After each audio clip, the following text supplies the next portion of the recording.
Hi guys, for this week's video I am going to talk about microplastics.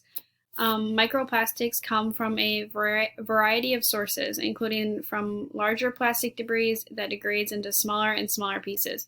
In addition, microbeads are a type of microplastics. They are a very tiny piece of manufactured plastic that are added as exfoliants to health and beauty products such as some cleansers and toothpaste.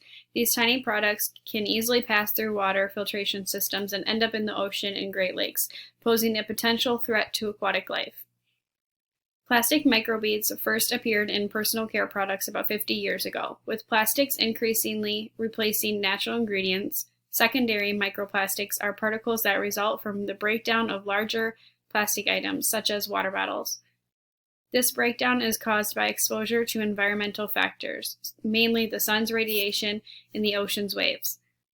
Plastics can take hundreds of thousands of years to decompose, and in the meantime, they wreck the environment. On beaches, microplastics are visible as tiny multicolored plastic bits in the sand in the oceans. Microplastic pollution is often consumed by marine life. So I found this picture on the internet, and this is what shows that all the stuff that gets washed up onto the beach that people have littered, and this is all those plastics that we can see like when we're on the beach and like when we're walking in the sand and everything, and this is what our animals are consuming, is these type of things. These are the bigger particles. The secondary particles are much smaller.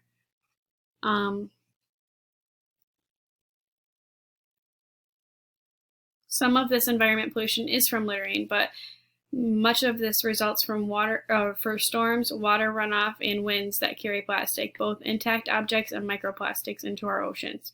Single-use plastic items are meant to be just used once and then discarded, such as a straw, are the primary source of secondary plastics in the environment. So as we've seen from a lot of restaurants, they're switching over to paper straws because plastic straws are ending up being found in our ocean and in our marine life. Researchers have found man-made debris such as microplastics, fibers from clothing, paint, synthetic leather, and glass in 26 of the 30 birds, according to one study they conducted.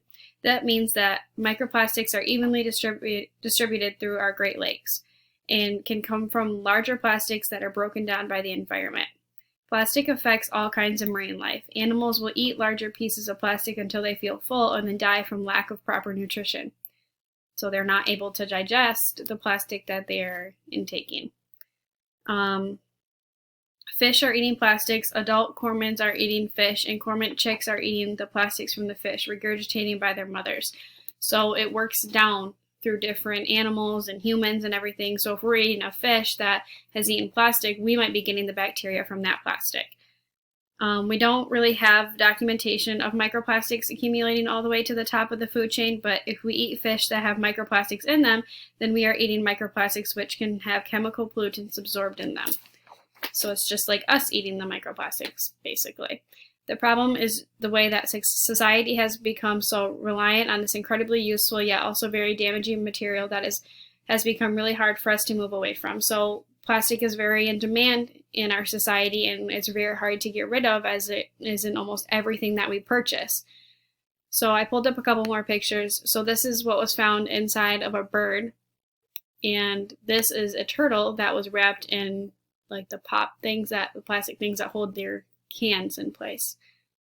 So yeah, that is what polluting plastic looks like and how it can affect our sea life.